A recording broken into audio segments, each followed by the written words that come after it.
dengan kondisi AC mati. Nah, kalau di remote engine start itu dia AC otomatis nyala. Jadi biar kalau itu kita masuk udah adem.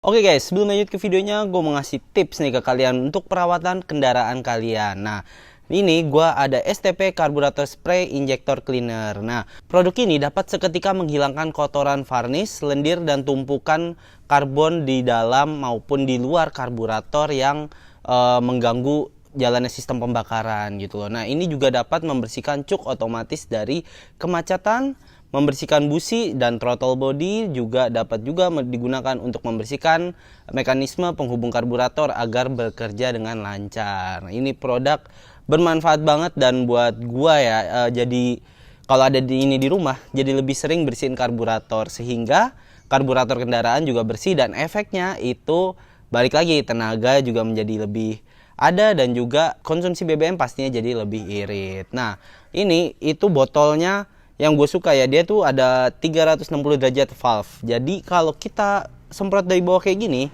itu tetap bisa. Ini produk STP rata-rata yang semprotan kayak gini ya, udah kayak gini nih. Ini gue suka banget sama produk STP karena dia udah memikirkan sedemikian rupa gitu loh. Jadi kita nggak susah untuk makainya. Nah, di produk ini terdapat kandungan dual action cleaning formula yang memberikan kebersihan dengan keamanan. Nah, dual action cleaning formula ini memiliki formula satu grup mempunyai formula yang sangat bersihnya cukup tinggi tetapi sangat cepat menguap. Nah, yang grup kedua ini memiliki daya bersih sedang tetapi akan lebih lama bertahan pada permukaan supaya kotoran membandel tidak mudah menempel kembali. Nah, itu produk ini tetap aman terhadap seal karet dan bagian plastik yang ada di sistem mobil. Jadi kalian nggak perlu khawatir kalau produk ini misalkan kena kemana-mana. Nah, ini tetap aman produknya gitu. Nah, gimana sih cara pakainya? Kira-kira mudah atau kalian harus ke bengkel? Nah, ini gue tunjukin ke kalian biar kalian tahu cara pakainya.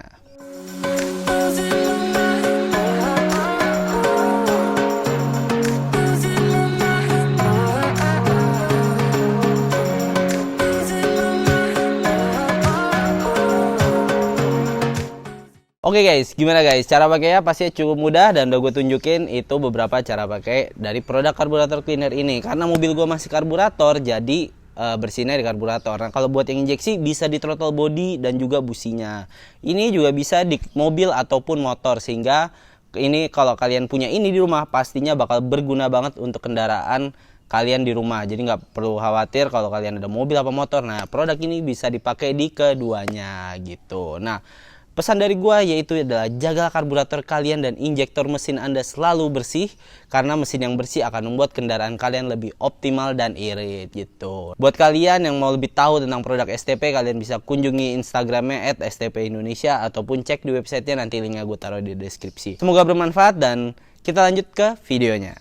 Ya oke guys, balik lagi bersama gue. Di video kali ini gue mau first impression gue terhadap Honda City RS yang hatchback yang tahun 2021 nih. Ini baru penggantian Honda Jazz dan kali ini gue baru bisa melihat lebih dekat tentang mobil ini akhirnya. Nah, ini mungkin kondisinya karena emang belum ada persiapan dan ini mendadak, jadi ya mungkin agak kotor nggak apa-apa, tapi bukan di situ intinya. Yang penting tentang kayak gimana sih tentang fitur di mobil ini dan juga seperti apa dalamnya, karena dari yang gue tahu itu dalamnya baris kedua aja luas banget. Nah, ini bakal kita in depth tour ya, jadi kita mulai aja langsung dari eksterior dulu nih. Kita lihat dari depan eksterior ya udah mirip-mirip Honda yang sekarang ya, depannya kayak Accord gitu-gitu, Civic. Nah, lampunya ini juga udah full LED. Ini ada fog lampnya nih, udah Proji juga nih, LED juga nih kecil. Dan di bumper itu ada aksen kayak semi-semi karbon, tapi bukan karbon beneran.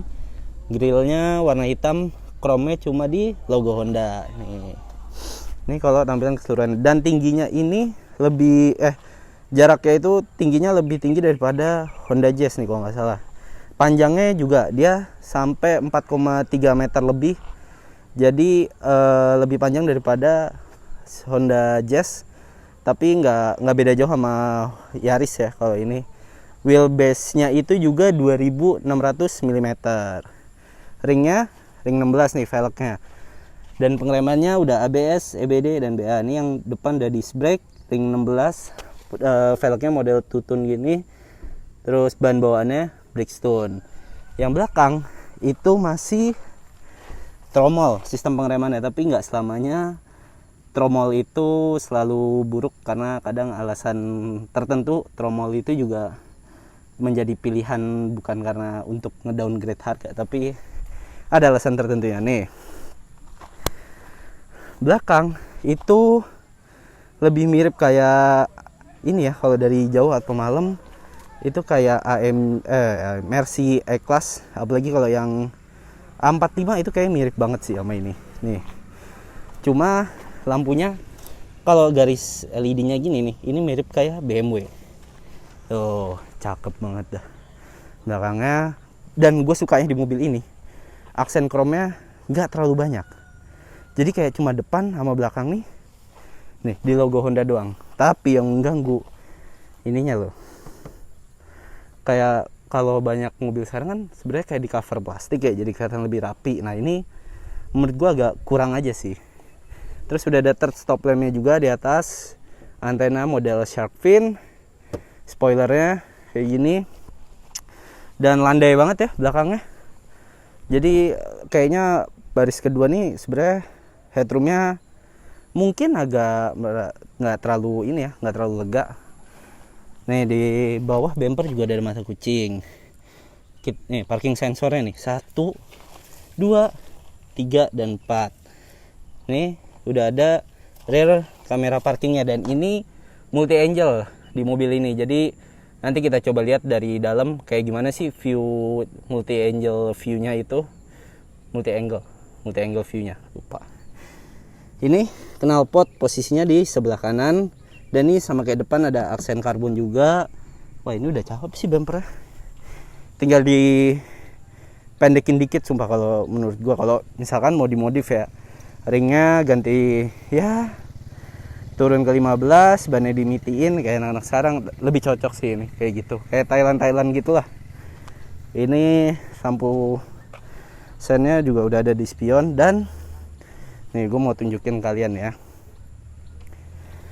di mobil ini sudah ada remote engine start. Jadi kalau kalian kayak misalkan habis parkir di tempat yang agak panas, nah itu bisa dinyalain dari remote.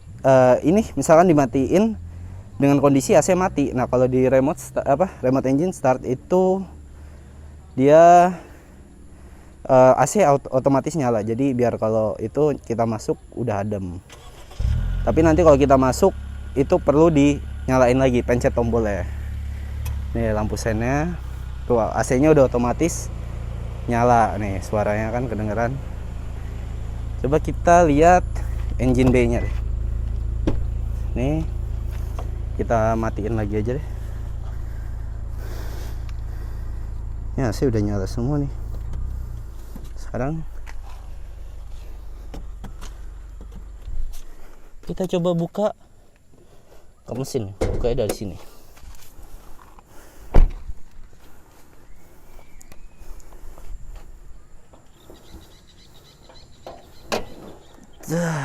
Nah, mesinnya ini juga baru nih. Dia memakai teknologi yang terbaru, dan ini udah DOHC. Ini 1500 juga, 4 silinder DOHC.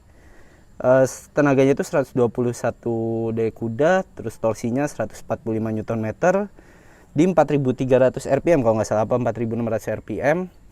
Dalam kap mesin seperti biasa Honda yang pernah gue review juga kayak BRV, HRV itu nggak dicat dalamnya. Kalau kata orang buat apa juga, biar hemat kosnya lah, nggak apa-apa. Udah ada peredam juga di sisi dalam tuh, juga udah ada peredam. Mesinnya itu kalau dari ownernya sih dia bilang bisa nyentuh, dia rata-rata pakai 1 liter untuk 15 kilo. Lumayan irit sih. Nih ini akinya juga udah ada pelindungnya, enak banget nih, udah dapet pelindung.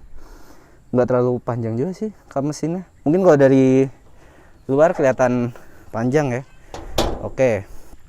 Nah kalau biasanya kayak di Honda Jazz itu ada kaca kecil di sini. ini nggak ada. Dan menurut gua ini jadinya blind view pilar A nya itu nggak terlalu mengganggu ya kalau dengan desain yang kayak gini. Cuma emang space-nya, desain interiornya jadi nggak terlalu lebar. Oke, sekarang kita masuk ke dalam. Nah, ini dari door trim hard touch semua, belum ada yang soft touch. Jadi dashboard pun juga sama, ini belum ada yang soft touch. Tapi semua panel hitam, jadi lebih sporty karakternya. Ini kayak jok aja ada bahan stitching merahnya, terus ada motif merahnya juga. Dan airbagnya di mobil ini itu ada 6 airbag, jadi safety banget. Dan udah ada pelindung di ininya juga, di pintu, side impact beamnya, dan juga bodinya ini udah pakai G-force di rangkanya. Jadi memungkinkan untuk ada bagian yang kena daya serap saat tabrakan, tapi untuk melindungi bagian dalam kayak gitu. Oke, kita coba nyalain. Kuncinya mana ya? Oh, ini biar nggak ketekan.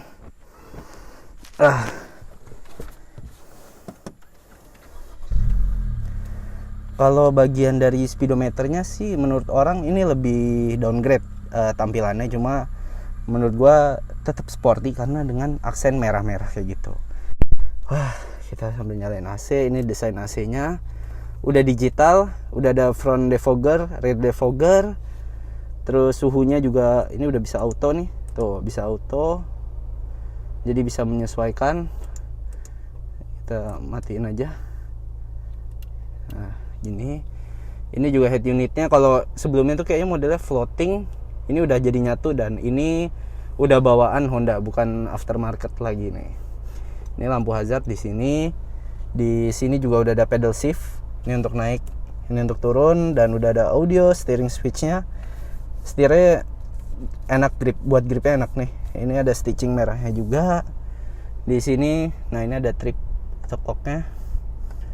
Oh, ada average-nya 13,6 km per liter. Gue rasa sih untuk mobil kayak gini cukup enak konsumsi BBM segitu. Nih, speakernya ada 8. 4 tweeter, 4 speaker. Ini sama. Oh, ini ada bagian soft touch-nya nih. Di dekat handle ini, dekat power window-nya. Dan di sini lacinya belum soft open. Ini ada aksen warna hitam kayak black piano gitu. Ini sporty banget sih dalamnya. Gue suka banget desainnya. Nih lampu bacanya, tapi untuk di sini belum ada ini ya lampunya. Di visornya baru vanity mirrornya aja. Spion juga udah day and night. Nah, dan bener visibility-nya depannya itu enak. Dia nggak ada pilar A-nya tuh, nggak ada kaca kecil gitu kan, jadi nggak keganggu. Bukan keganggu, maksudnya lebih enak aja gitu kalau menurut gue ngelihatnya. Dan gue udah pernah gara-gara pilar A terlalu ngalang tuh di Sirion sampai nabrak motor sih. Nih Twitternya nyatu di pintu. Ini ada aksen chrome-nya. Nih kisi-kisi AC. Nah, di sini nih, ini mobil ini udah ada fitur vehicle stability assist dan juga hill start assist juga nih harusnya. Cuma kok nggak ada ininya ya, tombolnya. Ini juga ada tempat penyimpanan. Nih udah ada cruise control. Ini juga untuk telepon, volume. Ini next apa sebelumnya. Oke, setirnya enak banget sih. Ini juga handle-nya agak lebih kecil ya. Ini ada mode icon, cuma warnanya nggak berubah, tetap merah. Jadi ada logonya aja muncul. Ini Matic CVT. Ini ada cup holder, tempat penyimpanan di sini nih. Nih, buat tempat ngecas juga ada 2 port USB dan juga 1 buah power outlet nih di sini. Gitu. Oke, untuk legroom-nya ini enak sih. Pengaturan jok juga masih manual ya. Ini lumayan lega, dan ujung dari cup itu juga nggak terlalu ini ya, masih lumayan kelihatan. Nah, ini pengaturan setir udah bisa. Oh, masih ini dong, cuma naik turun, belum tilt dan teleskopik. Oke, Ini handbrake masih manual, belum e-brake karena ya tadi masih pakai tromol. Di sini juga ada tempat penyimpanan, tapi ini nggak bisa dimajuin ya. Tapi lumayan sih kalau buat ini naruh tangan jadi handrest, armrest gini enak. Oke. Kita lihat coba ya di sini menunya ada apa aja, dan setahu gue ini udah bisa Apple CarPlay dan juga Android Auto apa ya kalau Android tuh. Ini ada app, rating. Dan untuk posisi duduknya, untuk baris pertama sih headroomnya luas ya, nggak terlalu sempit, dan posisi duduknya juga enak. Joknya nih kayak semi bucket gitu, jadi kanan kirinya ada bantalannya gitu, jadi kalau ngebut nggak kemana-mana gitu. Ini seat beltnya, nggak bisa diatur, jadi belum ada heat adjusternya nih kalau seat belt ya.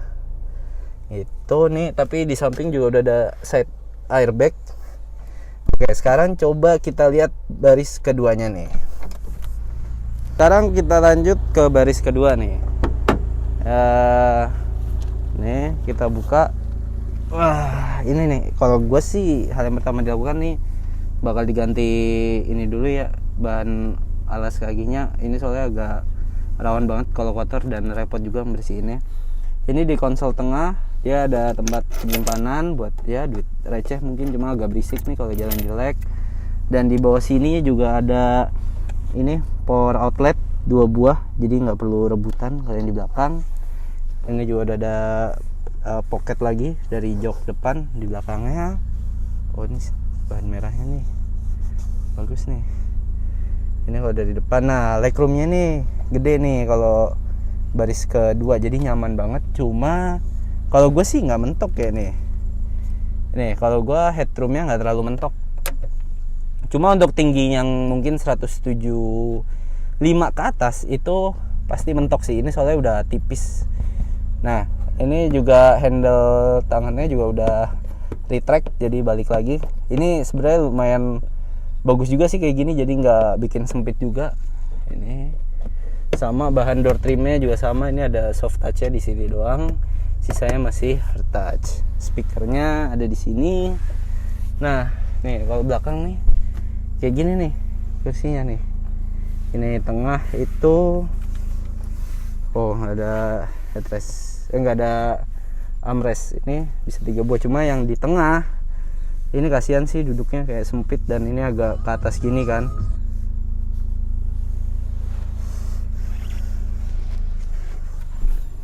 Ya gerimis. Nah, ini kalau baris kedua ya sama baris pertama ini sebenarnya bisa dibikin rata atau dilipat jadi ini bawahnya juga ke atas, karena memang di Honda City ini sama seperti Honda Jazz ada ultra seat, jadi bisa disesuaikan dengan kebutuhan kalian gitu. Ini kita sekarang coba cek bagasi. Nah, ini yang RS. Bagasi ya nggak luas-luas banget, tapi cukup sih buat bawa-bawa barang yang kalau kebutuhan sehari-hari. Kalau koper kayaknya cuma buat koper gede gitu cuma muat 1. Ini ada tempat penyimpanan barang-barang, toolkit. Nah, baru di bawahnya ini ada ini. Nah, ini di bawahnya ada ban serep dan ukurannya sama kayak yang sedang dipakai, jadi bukan yang lebih kecil kayak gitu. Oke, ini kita tutup lagi. Dan ini juga udah ada lampu bagasi, terus ada hooknya juga. Oke, cukup simpel sih bagasinya. Jadi ini bisa dilipat rata nih kursi baris keduanya gitu. Oke, itu dari eksterior dan interior untuk Honda City RS ini. Nah, gue belum sempet jelasin juga kan tadi kayak multi rear view-nya itu kayak apa. Oke. Ini kita coba pindahin dulu transmisinya ke mundur R. Di sini nih ada opsinya nih. Jadi ada 3 opsi. Ini yang dari tengah normal gini. Ini kayak 180 derajat. Ini yang dari agak dekat, dan ada yang dari atas nih. Jadi kita bisa ngeliat di bawah tuh udah ada barang atau ada apa. Itu bisa kita lihat pakai pilihan yang ada di sini gitu. Cuma dia belum bisa ngikutin kita belok nih garisnya, jadi masih lurus kayak gitu. Oke, itu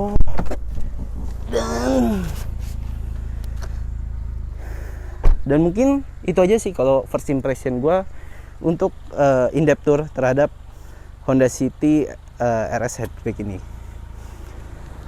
Nah, gue bilang gue suka dengan desainnya karena gue dulu juga pernah punya Honda City dan itu enak banget. Nah, untuk mesinnya ini sebenarnya untuk model yang ini ada 3 mesin hybrid, 1000 cc turbo dan juga 1500 cc yang ini. Nah, cuma yang masuk Indonesia itu cuma 1 mesin. Kayak yang turbo itu kalau nggak salah masuknya ke Thailand gitu ya. Biasalah Indonesia nggak semua mesin kadang dapat kayak gitu kan.